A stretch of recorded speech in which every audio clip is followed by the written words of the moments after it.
name is Emily Starseski. I'm here at Adirondack Farms in Plattsburgh, New York. We're holding a virtual farm tour October 30th. We hope to see you there. Please register at americandairy.com.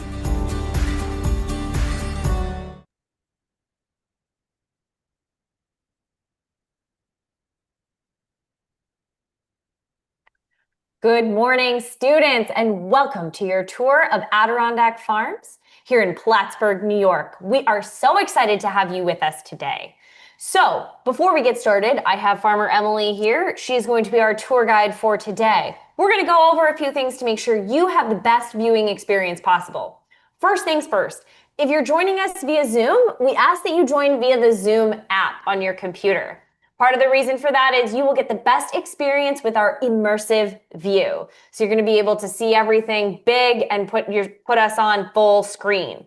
So make sure if you're joining via Zoom, you're doing so via the Zoom app, and make sure that you are allowing us to choose your view mode. We want you guys in our best view mode possible.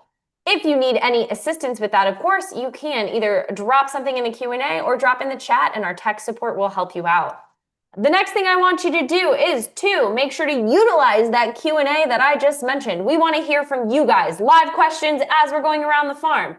Here's the thing though, if I don't answer your question right away or Farmer Emily doesn't answer it right away, it's because we know we're going to see it in just a couple minutes. It's coming up. So don't get discouraged if we don't answer it right the second it comes in. The third thing I'd love for you guys to do is use your eyes and ears. Pretty basic. I want you guys to be listening, looking, seeing what we're talking about, and really putting the pieces together. That way you don't ask a question that's just been answered. It really helps. And there may be some quizzes along the way, right, Emily? That is correct. Okay, guys. So, Emily, we are seeing this farm in the background. Tell us a little bit about Adirondack Farms. So welcome to Adirondack Farms. We are in Plattsburgh, New York. We milk several thousand cows here. We have several thousand cows and heifers housed here as well. We have several thousand acres to feed all of these animals. And we have around 40 different employees on farm.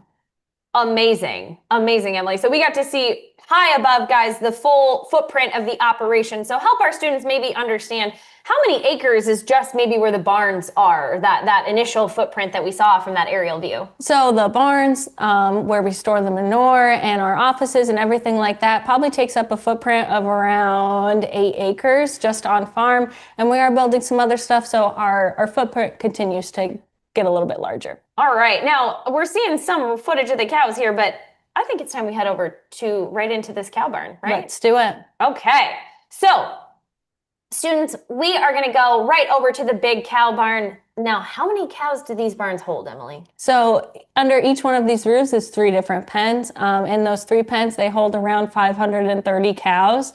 Okay. Right now, we have 5 of those pens full. So we're milking around 2,400 cows at this facility that you're looking at right now. Got it. Now we've headed into the barn. What style of barn, or do farmers have a name for this kind of barn? And maybe chat with us a little bit about what we're seeing here in the barn. So this is a freestall barn. It is a hybrid ventilation barn. So we use natural ventilation like wind, but we also have fans.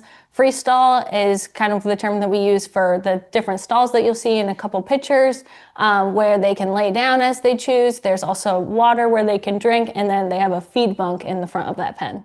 Got it. Now we're seeing some of the fans or some of the maybe things that keep our cows comfortable. Why fans, Emily? So cows are comfortable right around 60 degrees, and we also use the fans to cool them in the summertime, so when it gets warmer than that, and also for air exchange. So we want to continue to have fresh air in the barn, so we're using those fans to change out the air. Got it. Got it. Okay, that makes a lot of sense. And Emily, it looks like the sides of the barn can kind of go up and down too. Is it open to the outside? Can the cows go out, or are they in the barn? They're in the barn, and we also have some metal wire to try and keep birds and other critters like that out of the barn. But we use the curtains to adjust the natural ventilation that I talked about. All right, we're seeing these cows. They look awfully comfortable just laying down there. How do you want a cow to spend her time? Do you want her laying down, or maybe, like people, we want to be up and fitnessing and moving? So cows are the most productive. So they're chewing their cud and stuff like that whenever they're laying in the pens and laying in those stalls. So they go up and eat for a certain amount of time, maybe 3 or 4 hours a day. But then they spend the rest of that time laying down, chewing their cud, like that cow is doing right there. Got it. And that's what helps us produce milk. Okay, got it. So we want the cows to be laying down in the stalls as much as possible, really. Yep. Okay. Now you mentioned chewing their cud. What is chewing their cud other than it looks like they're chewing a piece of bubble gum? But for our students, what does that actually mean? So the way the cow digests their feed is they go up to that bunk and they eat as much of the TMR as possible. So they eat and eat and eat and fill up one of their stomachs. Then they lay down and they actually continue to digest that feed by using their cud. So they send a piece of feed back up and they chew it and do more of that mechanical digestion. And then that's what they keep doing, chewing that bubble gum. Got it. Now, we just saw some of the beds where the cows are laying down. Those look awfully clean and comfortable. What are they actually laying on, Emily? So we call it manure solid bedding is what we use on farms. So whenever we clean out the pens, that manure is actually processed. It's squeezed out and dried, and we use the fiber from the manure to bed the cows. Now that's clean though, right? It's clean and safe for the cows. Yes, it's clean and safe for the cows. It also gets groomed every day, every milking. Their bed gets remade, and the fans actually help to continually dry that bedding out as well. Okay, now we're seeing some close-ups of these pedometers, maybe your collars or some tech that you got going on. Tell us a little bit about that. So we utilize collars on our dairy farm. We call them transponders, the little blue piece that you see right on the side of her neck. We call it something like a Fitbit or something like that. So it tracks her rumination time, her eating time, and also is used as another form of ID. So whenever she goes and gets milked, it gets scanned and we're able to track how much milk she's making. Oh my gosh, so there's a ton of data going through or about each cow that then are you storing on the farm, and are you using that data? Yes, we use the data. It's stored in a program that we use called AFI Milk. We use that to track the different health of the cows, so it helps us sort and identify cows that maybe need attention, they need checked, or cows that are ready to be bred or their milk production is getting lower. So besides the collars too, Emily, we're seeing some of the ear tags that they're wearing. I'm sure they're not just for fashion, if you will. What are those used for? So we use that as another form of identification on farm. Each cow has her own individual number, and they also have those white buttons, RFID tags. That is another thing that we can scan to use and identify the cows. So they have 3 different forms of identification on them. Wow, okay. Lots of data, lots of identification, obviously in tech, but now we're jumping right into the feed. So this looks like an all-you-can-eat buffet, if you will. How many times a day are these cows fed? And then also, what's in that feed? So it depends on the group size on our farm. So some of the groups are only fed once a day. Other groups, like the one you're seeing here, they're fed 2 or 3 times a day. What's in that feed would be corn that we grow here, so we call that corn silage. Also a haylage, which could be alfalfa or grass.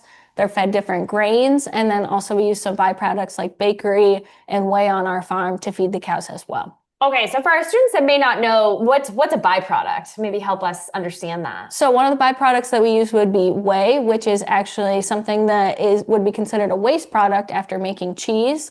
So after they make different dairy products, we're able to use that whey, and it's a liquid that we put into the ration that has a nutritional benefit for the cows. Now, when you say waste product, you don't mean like trash, right? It's still safe and clean and whatnot. It's just not something we have a purpose for in our human diets. Yes, so it's just something that you wouldn't want to eat, but our cows can utilize it to help make more milk. Got it. Okay, that makes a lot of sense. Now, she looks like she is going to town on this feed. How much is she eating every day? So we measure that on farm by dry matter intake. So our cows eat around 60 pounds of dry matter a day, which would equal about 120 pounds of raw feed. Got it. Okay, so students, if you can imagine 120 pounds of feed is what she's eating to stay healthy, right? Yep. And of course, produce high quality milk, right? Okay, makes sense.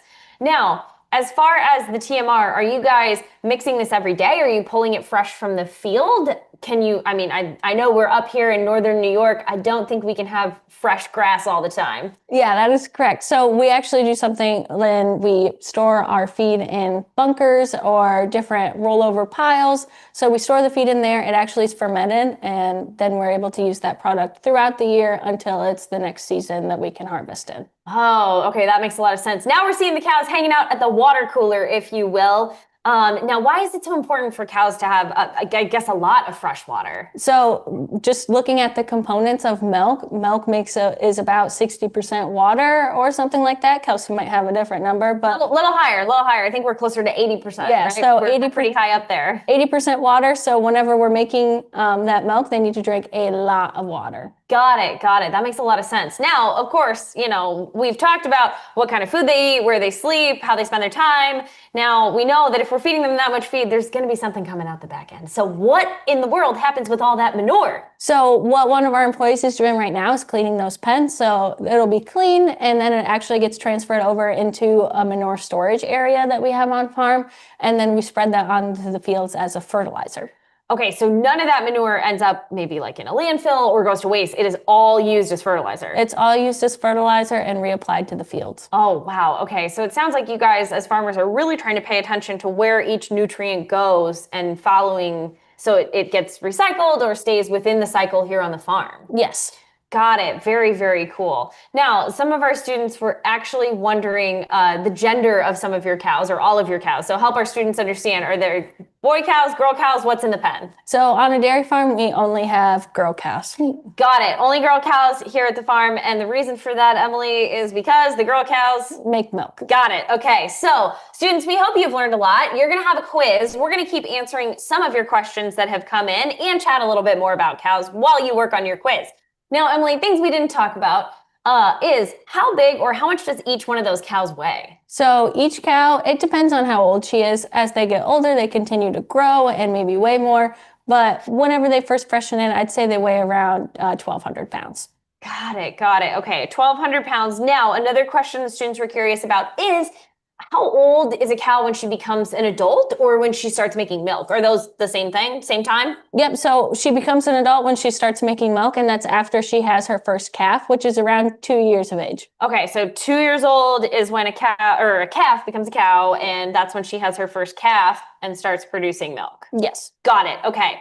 Another question we had was about the different breeds of the cows you happen to have on the farm. I saw only black and whites in the pen. What breed is that? Why did you guys pick that breed? So we mostly have Holsteins on farm, like you saw, that are black and white. We have a couple that are red and white too. It's just a different genetic type of Holsteins. We have a couple Jerseys spread throughout that are brown, but we choose Holsteins on this farm for their genetic ability to make more milk and also make components as well. Okay, got it. So the brown ones don't make the chocolate milk. Brown ones don't make the chocolate milk. Myth busted, guys. It's Halloween weekend, but we had to bust it wide open. Another question some of the students were wondering is, how long do the cows stay on the farm, or how old are they usually when they leave the farm? So we measure this in lactation. So every time a cow has a calf, she actually enters a new lactation. So our cows stay here normally around 2.5 to 3 lactations, which would make her around 3 or 4 years old. Got it. Okay, that makes sense. Now, what's the oldest what's the oldest cow that you have on the farm? So we have some cows that are actually 8th lactation, and that would make them around 10 or 11 years old.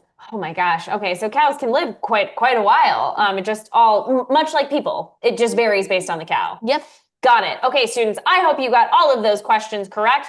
Now it is time for us to head over and see the cutest members of the farm, the calves. So we're bopping right over to the calf barn now. Now, Emily, how many calves are in this barn? So we have around 300 calves in this barn, and we call them wet calves because they are drinking milk still. Okay, got it. Wet calves drink milk. Now, it looks like we're seeing, maybe these aren't the freshly born calves. So about how old are these calves? So these calves were just weaned, so they aren't drinking milk anymore. And they're in groups of about 15, and they're around 8 weeks old. Got it. So how long will the calves drink milk for? About that first 8 weeks? Yep, about that first 8 weeks. They start weaning them off of milk, so they only get milk once a day around like the 6.5 to 7 week mark. Got it. Now, how big are these calves we'd seeing here, 8 weeks old? So normally we weigh them whenever they are born, and we weigh them when they are weaned. They weigh around 230 pounds whenever they get weaned. Wow. So pretty big babies. So how much do they weigh when they're born then? It can vary quite a bit, but we normally see calves that are around 75 or 80 pounds. 75 to 80 pound students. Definitely some big calves. Now we see these calves are snacking on something that looks very different from the cow feed. So what are we feeding these calves? So we feed them a special grain that is actually pelleted. So it's little pellets of grain. We use that grain just because it's more palatable because of the size, but also because it has some sweeteners in it like molasses. So they're basically getting Halloween candy every day. Every single day. Oh my gosh. Okay, so now we're also noticing, some of the students are noticing the calves also are wearing the ear tags. So do they get those right when they're born? Yep, so the calves, whenever they're born, they get processed, so they get some vaccinations, and they also get ear tags put in just to help us identify who her dam is or her mother, and also how old she is, and if she needs any treatments, we're able to use her number for that as well. Got it. So that means the cows on the farm here have numbers, not necessarily names. Yep, every single cow has a number. Maybe there's some special cows like those brown ones I talked about that we give names to, but everybody has a number. Okay, got it. That makes a lot of sense. Now, another question that some of the students had about the calves in particular is how many are born each day? So on our farm, we normally see around 20 freshenings a day. So we keep a certain number of those calves. Some of them actually are Angus calves, so they actually go to a different farm. But we see around 20 calves born every single day. Oh my gosh, that is a lot. Do you have a whole dedicated person just helping with that? Yep. So we have a night person and a day person that they solely work on freshening in cows and being there for the cows whenever they're having their first calf or whenever they're having their second or third calf. That's their job to process the cow. So maybe she gets paint or she gets put into a certain pen, and then also process the calves, give them those ear tags we were talking about, vaccinations, and also their colostrum.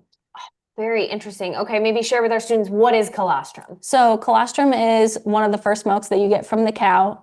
It's considered to be high in fat and protein and also have a lot of antibodies. So when a calf's born, she doesn't have a fully prepared immune system yet. So it's really important that they get that colostrum because she's getting all of that immune system from the colostrum. Oh, okay, got it. So different than humans that maybe they have passive transfer from their mother. The calves need that first milk in order to get that immune system jump started. Now we're jumping in to see, actually, these look like the youngest calves, right? So why the different housing option? So we use individually housed housing system for our wet calves or the calves that are on milk, just so we can have a closer eye on them. So we know this calf's drinking this amount of milk, she's eating this amount of grain, and also just for different treatments and stuff like that, it's easier for us and healthier for the calves to have them housed separately. Got it. And some of the students were asking you, do you have any boy calves born on the farm or if it's all girl calves? So we have mostly girl calves, and we use something to genetically to have mostly girl calves. We do get the occasional boy calf here and there, but they stay on the farm for a couple of days. They get colostrum, and then they actually get sent to another farm. Got it. So we're seeing these young calves. They're on a different bedding than the cows. What is this type of bedding? So this is sawdust or shavings that we use. It actually comes from wood. Just a little bit different for the calves.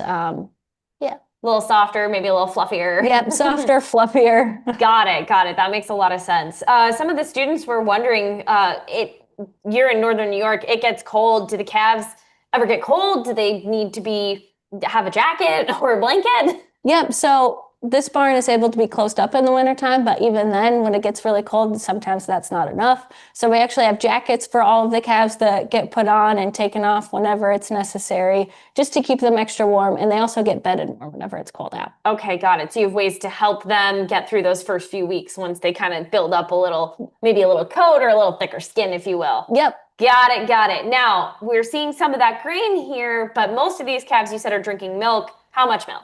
They drink around 4 quarts of milk. It changes as their age goes or as we're starting to wean them off, but the average would be around 4 quarts of milk. And looks like the milk taxi is heading over for breakfast as we speak. So is that milk from the cows on the farm, or do they get formula or replacer? So we use the milk that's on the farm, but we also put something in the milk called a balancer just to make sure that they're getting the same type of milk every single day. It goes through a pasteurizer, and then it's actually heated to make sure that it's the right temperature for the calves. And then we go through and we feed them twice a day. Got it. So the milk we get in the store is pasteurized, right? So we do the same thing for our calves. Yes. Oh, okay. Very cool. Now, Emily, some of the students were asking about the calves spots and colors, do they look different based on their gender, or how do those spots work? Are they unique to every cow? Yeah, so spots are considered to be like a fingerprint. Every single spot on a cow is different. You won't find two here that are the same. They might be really similar, but they're not close. And for the most part, their spots don't change as they get older, just their coat might change. So whenever they're born, they might be really fluffy, but as they get older, their coat gets more smooth and sleek. Got it. So then if they're drinking that much milk every day, I mean, we know milk helps us grow big and strong bones. How much do you want these calves to grow every day? What's a healthy amount? So on our farm, we measure it in pounds of gain per day. So we weigh them when they're born and we weigh them when they're weaned. And what that comes down to is around 2 pounds of gain per day. Wow. Okay. So 2 pounds every day is a lot, but obviously they're doing that on a primarily milk diet, right? Yep. Got it. And that's a healthy amount. It's not too much. Nope, that's just right. Very cool. Very cool. Some of our students are starting to ask questions about the parlor. Don't worry, students. It is coming up next. Now, Emily, we mentioned that there's about 20 calves born every day. Students, you can do the math then. How many calves are born in a year? Mm-hmm. And now, Emily, will you keep all of those calves on the farm as replacements? Nope, we keep a certain number of calves, so we work with some different consultants to help us figure out what the right number of calves are and also what is perfect for our system.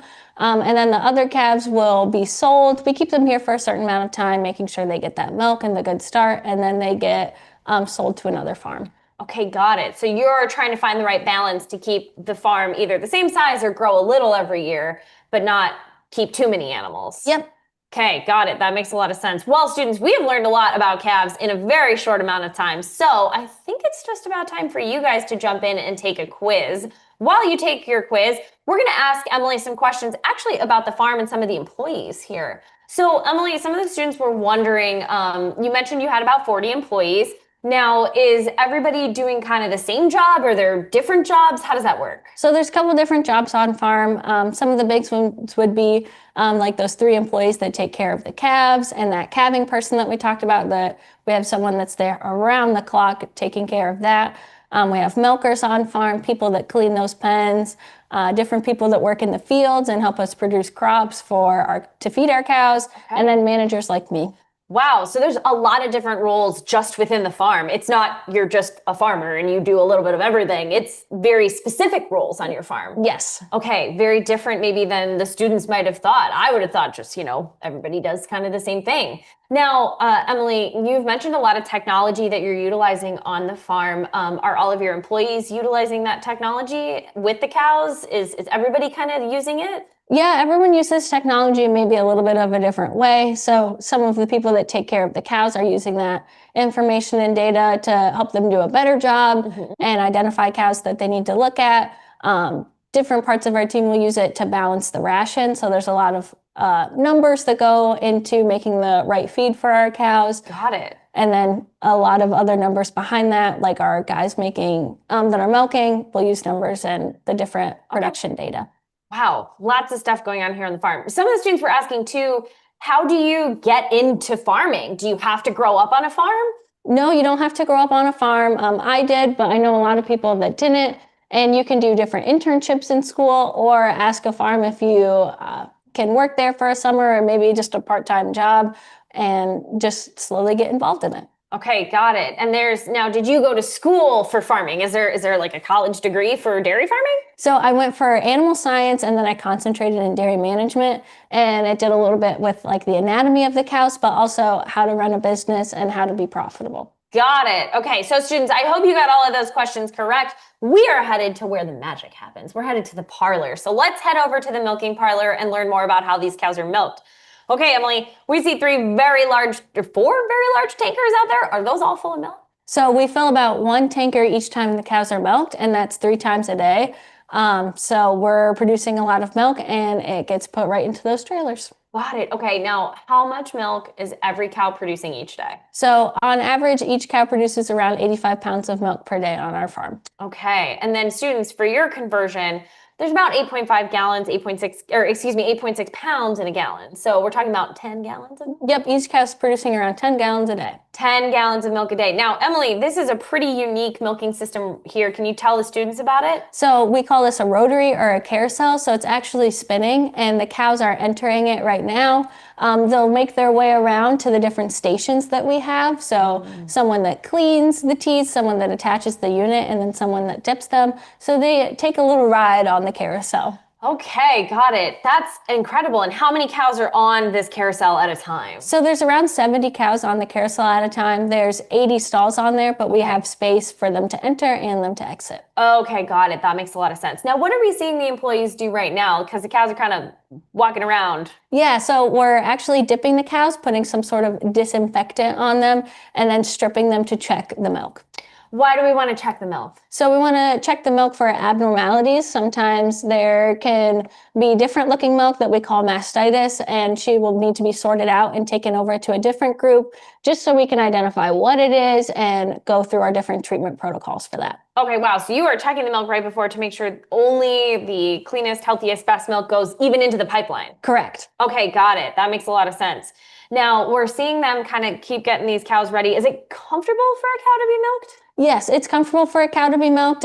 Sometimes people think it just might tickle, and that's why she's moving a little bit, and she's just getting ready to let down her milk into the machines. So some of the students are asking, how does the machine work? So it uses pulsation and vacuum to milk the cow out. So the vacuum is going to create like a negative space to help pull the milk out, and then pulsation is like a massage. So it's similar to how we used to milk cows with our hands. Got it. Okay, that makes a lot of sense. And it's, like we said, very comfortable for these cows.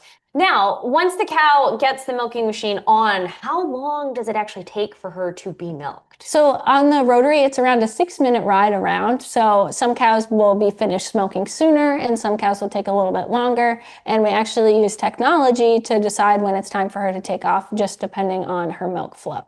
Oh, okay. So maybe she might finish milking, the machine comes off, but she gets to stay on the ride till the end? Yes, she gets the full ride no matter what. Got it. Now, another question that the students were wondering is, are the cows like scared to get on the rotary or do they like it? The cows like the rotary. Sometimes the cows will try and go for an extra ride or two if they can. Oh boy. But they're very comfortable on there. They're not kicking. They're just taking their time riding around and hanging out. Got it. That makes a lot of sense. Now, this process seems to happen very quickly. You said obviously 5 to 6 minutes for them to go all the way around and that you have to get through all of your cows 3 times a day. So how long does it take to get all of the cows milked one time? So normally for our morning shift of milking, we start around 5:30 and then we'll finish up around 11:30. We have to wash everything down and then actually switch the system over into wash. Okay, got it. And then you just repeat the process again and then a third time. Yep. Okay, got it, got it. That makes a lot of sense. Now, some of the students were curious. The milk is obviously going from the machines through into a pipe. Does it go right onto the truck? Does it get cooled? What happens in between? So it goes through a couple different systems before it gets loaded onto the trailer. So we have some filters set up to clean the milk a little bit further, and then it actually gets chilled rapidly through our glycol chiller. So it comes out pretty warm around like 90 degrees, and then we chill it to 33 degrees, and then it gets loaded onto the trailer. Okay, so milk is a very fresh product, and maybe the students, what they see in the grocery store is only taking about 48 hours to get there? Yeah. Wow, so super fresh, very local products. Now, where does your milk actually go? Does it make like gallons of milk? Does it make cheese? Does it make yogurt? What happens to it? So we ship to 2 different co-ops on our farm. So we ship to Dairy Farmers of America and Agrimark. Some of the products that you might see that our milk is hoping to make would be like Chobani yogurt or Cabot cheese. So we ship to co-ops that then go into different products that you would see on farm. I mean, in grocery stores. Well, right. So students may, see a bunch of your different products in the farm with milk from the farm. Now,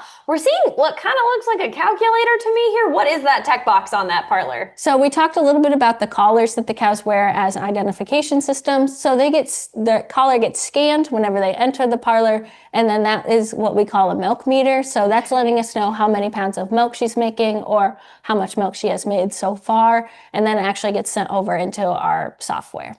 Wow, very interesting. And you guys keep all of that data to help you then make decisions about cows or their health and that kind of stuff? Yep, and also decisions about nutrition and other things that we can do to do a better job on farm.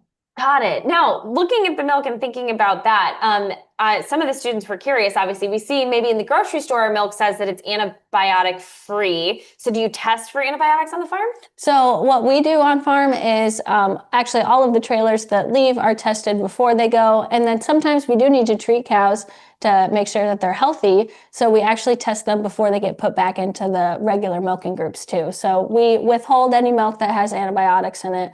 And then before they leave that group, they're tested again before they get put back into general population. Oh, got it. Okay, so if you have to treat a cow with antibiotics, none of her milk even goes into the pipeline. No. She's milk totally separate. Yep.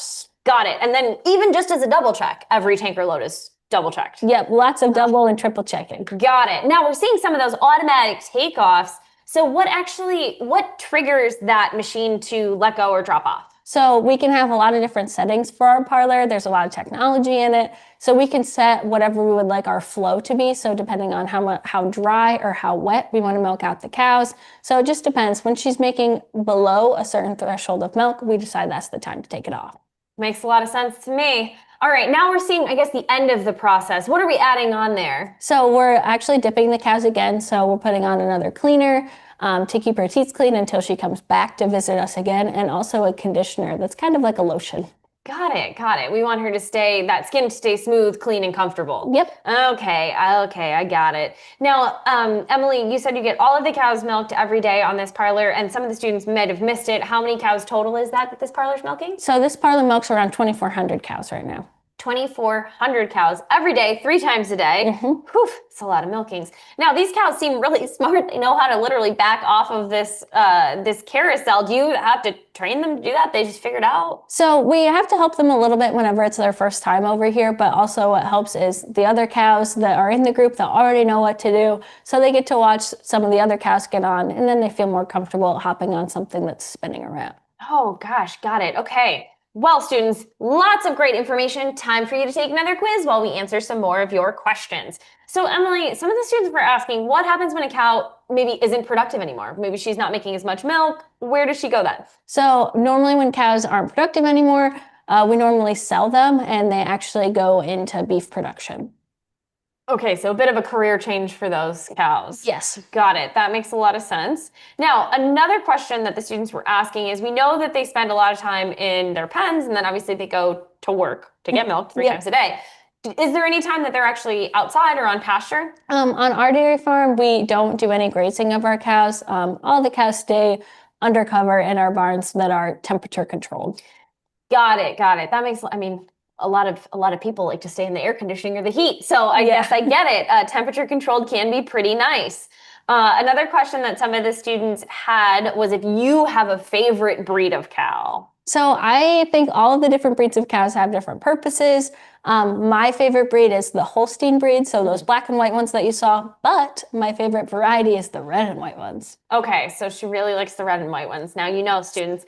Another question that some of our students were having actually is how we see what milk costs in the grocery store, but how much do farmers get paid for their milk? And maybe you don't have to share exactly, Emily, but give us a ballpark of how farmers get paid for milk. So we actually get paid in hundredweights. So 100 pounds of milk is how our milk gets sold. And we get paid like around $20 a hundredweight. Okay, students, so we had talked about it before, right? You could translate it back to the gallon if you want to do some math on your own. Of course, if we have 100 pounds, we divide that by 8.6, you're going to get how many gallons a hundredweight is. And then Farmer Emily told us about $20 is what farmers are getting paid now. So do the math yourself. And then you'll know exactly some of the price difference maybe between what you see in the grocery store and what we get paid for here. Yep. Now, Emily, some of the other students were asking if you do live tours here on the farm. Do you ever do, we're doing a big virtual tour today, but do you ever have students or other groups come in? So we have done tours on farm in the past, and actually right now we're working on building a visitor center. So we hope to have more people out on the farm and have a lot of different pictures and videos rolling inside of our learning center where you actually can view the cows getting milked and maybe see some other parts of the farm as well. Oh, wow. Very cool. Okay, students, we hope you got 100% on that quiz. Now, we are going to go ahead and have to say goodbye to Farmer Emily. It goes so fast. Now, we know you guys might have had some other questions. Of course, we always recommend that if you have more questions beyond what we could get to today, that you reach out to a farmer. Right, Emily? Yep. You can ask farmers anything. And now, of course, Adirondack Farms is also on social media, right? Yes, we have a Facebook page and an Instagram page where you can follow along with us with all the different things that are going on here. Oh, awesome. Okay, students, before we say goodbye to Farmer Emily, we want to check out a promo for our next tour that is coming up in November. So let's roll that promo. Hey everybody, I'm Dean Hawker at Creekside Dairy. We're in Chambersburg, Pennsylvania, and we are hosting the virtual farm tour this fall on November 25th. Please go ahead and register for that. And in the meantime, drink a chocolate milk, but then you can come see our robots milk the cows. Oh. Okay, Emily, so our students joined the tour today, but if they join the other tour, is it going to be more of the same? No, so every farm is just a little bit different. They have different ways of milking their cows or maybe different barns that the cows live in. Like the promo just said, he uses robots to milk his cows. So that's going to be a lot different than what we see. And maybe if you watch another tour, there might be different colored cows too and different breeds. Whew, awesome. So all the reason to join another tour, even if you just watched here with Farmer Emily today here at Adirondack Farms. You can find all of our resources by scanning these QR codes here or checking out our website at americandairy.com/virtual tours. Emily, thank you so much for having us on the farm today and opening up the farm. We are so grateful to be able to see everything. I know our students, is there anything you would want to share with them before we go? Thank you for coming and seeing the farm today. Just remember, if you have any questions, feel free to ask a farmer. We're always willing to talk about dairy products and why we do what we do. Very cool. Okay, students, thank you so much for joining today. We hope you have a happy and safe Halloween, and we will catch you guys on our next farm tour.